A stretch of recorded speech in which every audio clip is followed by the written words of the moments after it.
These storms as strong as yesterday. They are not as strong as yesterday, but still packing quite a punch. Let's get right to it. You can see a lot of lightning here stretching from southeastern Georgia down right into the heart of Jacksonville. A severe thunderstorm warning is in effect, again, for Duval, Nassau, Charlton, and Camden counties until 6:15. And we're looking for 10 to 15 inches of rain across some portions of the Mississippi and Louisiana coast. The cone, again, moving this up into the Florida Panhandle by the time we get into early Wednesday as a 45-mile-an-hour tropical storm right around the Tallahassee area. But keep in mind, most of the weather is going to be displaced off towards the east. I can't hear a word you're saying. This is so much fun, guys. All right, guys, now!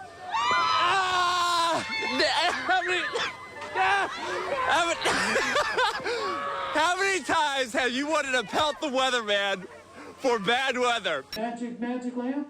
And what do I do with it? You gotta rub it. You gotta rub it like this. Keep rubbing hard, you say. So what happens if you keep rubbing? Maybe a genie will appear. Genie, make my 7-day, please. Watch this, John. Abracadabra. It is not what I wanted. This is the Halloween forecast for tonight. 68 degrees, 65 by 5, and 61. It looks like a spooktacular evening. The atmosphere continues to dry out, but nonetheless, the snow flurries are out there this morning. I can't stop saying it. Snow flurry, snow flurry, snow flurry.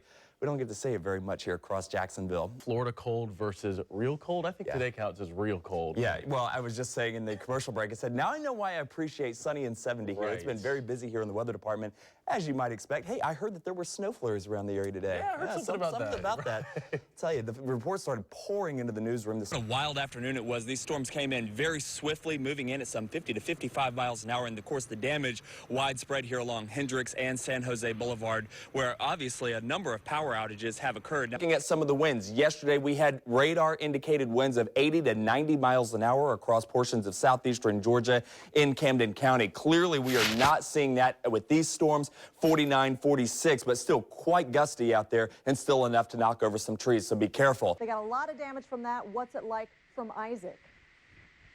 You know, well, take a look for yourself. You can see the pile of debris here that some people, apparently maybe the National Guard has come by and already scooped up out of Highway 90 here. But this scene that you see is repeated all up and down the coastal areas of Mississippi. That's right. We've been talking a lot about Hispaniola, and the importance of this island is pretty significant. Let's go ahead and take a look here at the graphic I put together now. The daylight changes, of course. It's still nighttime, which is why you see some of the city lights there. But as we put this into motion, watch how things begin to change. Look how tall those mountains are there. And we're looking at some of those peaks as high as 10,000 feet. And as the storm system moves over this island, that center circulation gets essentially shredded apart. And you see that it goes from a circular motion in the wind barbs to more of like streamlines. And that's exactly what we saw happen with this particular storm. Looking at here in the dark blue is a hard freeze warning in effect from 1 a.m. until 8 a.m. tomorrow morning. This warning has been expanded now to include most of Duval County and Nassau County, as well as all of Clay County, basically to the west of I-95. Now, again, this means temperatures here are expected to dip down to at least 27 degrees or lower for at least 2 hours tonight. Everybody else in the blue, that includes all the way down into the Orlando area, is under a freeze warning. This does include the immediate beaches here for temperatures between 28 and 32 degrees tonight. Now, again, all of this is tied together from a big area of low pressure, obviously bringing a heck of a lot of snow from D.C. up into the Boston area. Folks, the videos that are coming in of the snow falling across the area, I mean, this one coming in from Carlaw. I'm going to show you this video coming up in Storm Pins in just a moment. I am freaking out. All right, freeze warnings in effect here. Everywhere you see in blue, this does include the immediate coast, it looks like. So for temperatures in the mid to upper 20s later on tonight. Some more snow flurries here in southern Putnam County. This is going to be southern Clay County to the north of Keystone Heights. These snow flurries are pushing on off.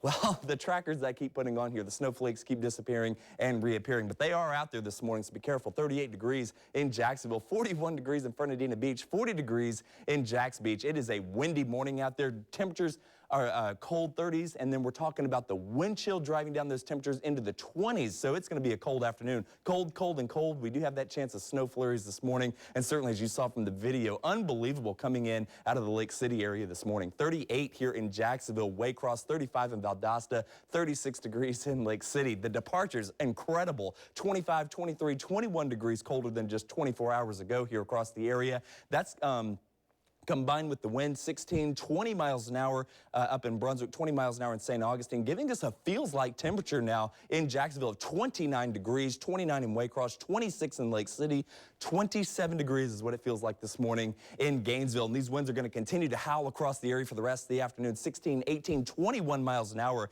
heading into the 3 o'clock hour across our region. And then into the overnight hours, the winds will calm down a little bit, and that's important because we want to get that radiational cooling to set in.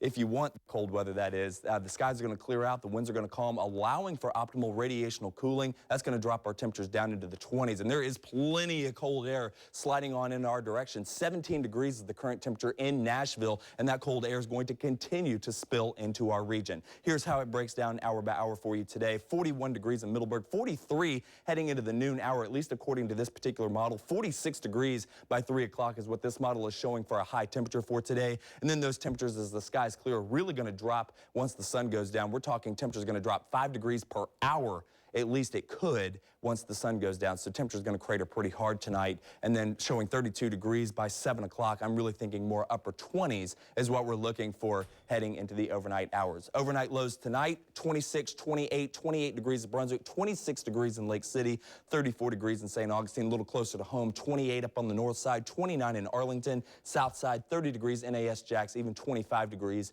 out towards Cecil Commerce. Your forecast for today, how about a high of only 44 degrees under those cloudy skies, turning sunny late this afternoon, 41 at 11, 43 at 3, 44 degrees at 6 o'clock in the full boat here. Again, another chilly afternoon on Sunday, even under sunny skies, 60 degrees for your Monday, waking up to back-to-back freezes, 28 and 30 before a slight warm-up, all the way up to 70 degrees by Tuesday, folks. Welcome to Florida in January, where we go from snow on one day to as much as well, you know, not quite beach weather on Tuesday, but, you know, 70 degrees. That's pretty good stuff.